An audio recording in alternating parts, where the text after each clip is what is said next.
아니면 남편 문제든 여러 가지 아니면 질병이 있다거나 이런 개인적인 스트레스가 많을 경우에도 항상 어딘가에 집중하지 못하고 이거 어떡하지? 애랑 놀아주다가도 이렇게 되는 그렇죠. 일들이 예. 자꾸 생겨요.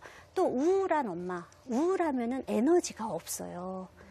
애를 돌볼 때는 에너지가 너무나 많이 필요한데 우울해지면 자꾸 애랑 놀아줘야지 그러면서도 이렇게 자꾸 방바닥에 눕게 되는 일이 생기고 또 그런 것들이 뭔가 내가 좋은 엄마가 아니라는 생각 때문에 또 스트레스가 가중되게 되는 거죠. 네. 그리고 여러 가지 이유들이 있지만 우리 그 태연이 어머니께서 어떤 부분이 나하고 좀 이렇게 해당이 되는 것 같으세요? 얘기 들어보니까. 남한테 의존한다는. 예. 예. 정말로 시시콜콜한 거 하나하나 다 신랑한테 물어보는 스타일이고. 그러세요? 뭐 안 그래 네. 보이시는데. 그리고 애들에 관련된 것도 친한 엄마가 있어요. 그 엄마들한테 항상 물어봐요. 네. 이럴 때는 어떻게 해야 되는지 모르겠다고. 그러면 해결을 해줘요. 그럼 그거대로 맞춰서 해야 되는데 말만 듣고 또 행동은 또 내가 하고 대로 하고 이제 뭐 나도 어른이니까 네. 네. 이게 좀 이상한 거죠. 네. 그래서 이렇게 보면 누구나 다 이렇게 근본적인 이유는 다 다르겠지만 지금 어머님들 다 가슴에 하나씩 달고 계시듯이 누구나 다 가지고 있는 것이 육아 스트레스가 아닌가 싶기도 하거든요. 예. 지금 다 보니까 뭐 다 많이 비슷비슷해요. 듣는 말이에요. 네. 예. 투정 부리는 아이, 편식이 심해요. 아이와 놀아주기가 너무 힘들어요. 밥을 잘 안 먹어요. 뭐 이런 얘기들이에요. 저거를 이제 선생님. 하나로 압축시키면 애가 내 말을 안 들어요. 내 마음대로 안 돼요. 이제 요거거든요, 사실은. 근데 이제 특히 그 첫째를 둔 경우, 우리 태연이 어머님도 그렇지만 첫째를 둔 경우에 훨씬 더 육아 스트레스가 많아요. 그거는 어머님도 초보예요. 뭐 그전에 애를 키워본 적이 없단 말이에요. 그렇죠. 그래서 그림책이나 어떤 사진에서 나온 애들만 봤지 되게 걔네들은 막 천사 같거든요. 근데 좀 이상해요, 우리 애는. 좀 이럴 때 되게 당황하게 되고 네. 아이도 초짜예요. 둘째나 셋째 같은 경우는 눈치가 벌써 빤해요. 맞아요. 네. 근데 얘도 몰라요. 그렇기 때문에 서로 많이 부딪히고 특히 이렇게 엄마가 직장 생활이나 어떤 일로 인해서 어린 시절 아이를 직접 키우지 못했을 경우에 특히 스트레스를 많이 받아요. 그런 어머님들이 아까 인터뷰에도 어머님 나왔지만 이렇게 예쁜 시절을 못 봤다라는 거예요. 그래서 아이와 어떻게 놀아줘야 될지 모르겠다라고 고민하시는 분들, 또 어떤 분은 그냥 쟤는 이유도 없이 쟤는 미워요. 혹은 조금 더 커서 아이를 데리고 오게 되면 아이가 그때는 막 엄마 좋다고 막 가슴도 만지고 막 안고 막 뽀뽀하는데 애가 징그러워요. 거죠. 예. 이런 거 호소하시는 분들도 되게 많아요. 그리고 놀이가 쟤는 왜 저렇게 놀아요? 6살인데 이런 얘기 많이 하거든요.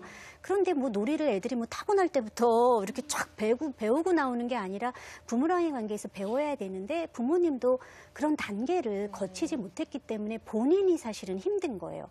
본인이 힘든 것들을 자꾸 쟤랑 못 놀아주겠어. 애가 재미없어서 애 탓을 돌리게 되고 그런 것들이 아이에게도 상처를 주게 되는 그래서 육아 스트레스가 더 심해지는 결과가 되죠.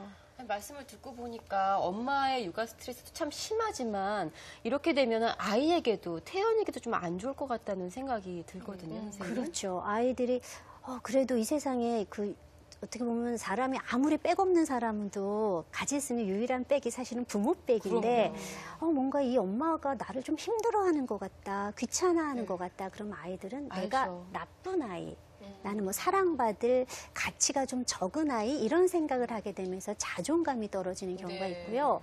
또 이제 스트레스가 많은 엄마들은 아이에게 자주 부정적인 감정을 드러내요. 짜증, 특히 신경질을 좀 되게 많이 내고 사소한 것도 야단을 치게 되거든요. 그러다 보니까 아이는 또 언제 또 엄마가 자기한테 야단을 칠지 모르니까 이렇게 주눅이 들어서 이렇게 불안이 생겨서 이렇게 기가 죽은 아이가 되고 또 그런 자꾸 부정적인 감정을 아이가 많이 받다 보면 자기도 처음에는 무섭고 두렵고 불안하다가 안에는 화가 나기 시작해요.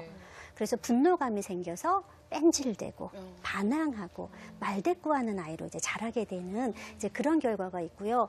또 가장 염려가 되는 건 뭐냐면은 가장 신뢰할 만한 상대인 부모를 신뢰할 수 없게 되면서 아이는 에휴, 부모도 이런데 세상 사람들은 어쩌겠어 세상에 믿을 사람 하나 하면서 없다. 이렇게 되는 전체적으로 부정적인 대인상을 갖게 되는 거죠.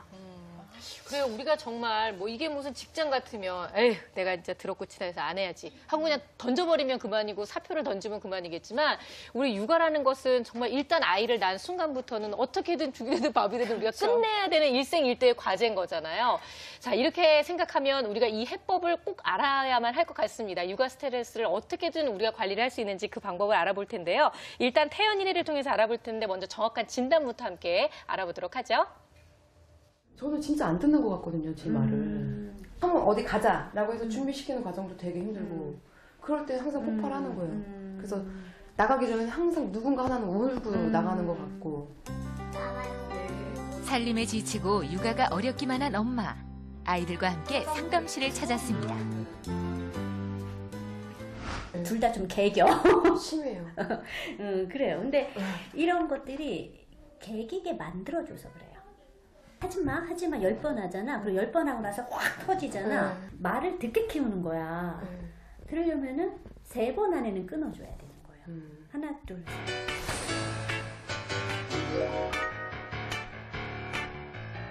제일 그래서 엄마가 태연이한테 자주 하는 말이 뭐예요? 또 그런다. 이런 것도 있고 빨리 해. 뭐 이런 거. 너는 꼭 그래. 약간 좀 이렇게 네. 좀 찍는 말을 많이 하는구나. 네. 이렇게 낙인 찍듯이요. 그럼 진짜 화가 나서 막 때릴 때도 있고 소리도 많이 지르고 진짜 엄청 많이 질렀어요. 소리도 많이 지르고 진짜 태연이한테는 진짜 해서는 안 될 행동 정말 많이. 7대3 비율로 엄마는 동생에 관심을 가져요. 태연이는 도훈이와 좀 다른 문제를 갖고 있어요.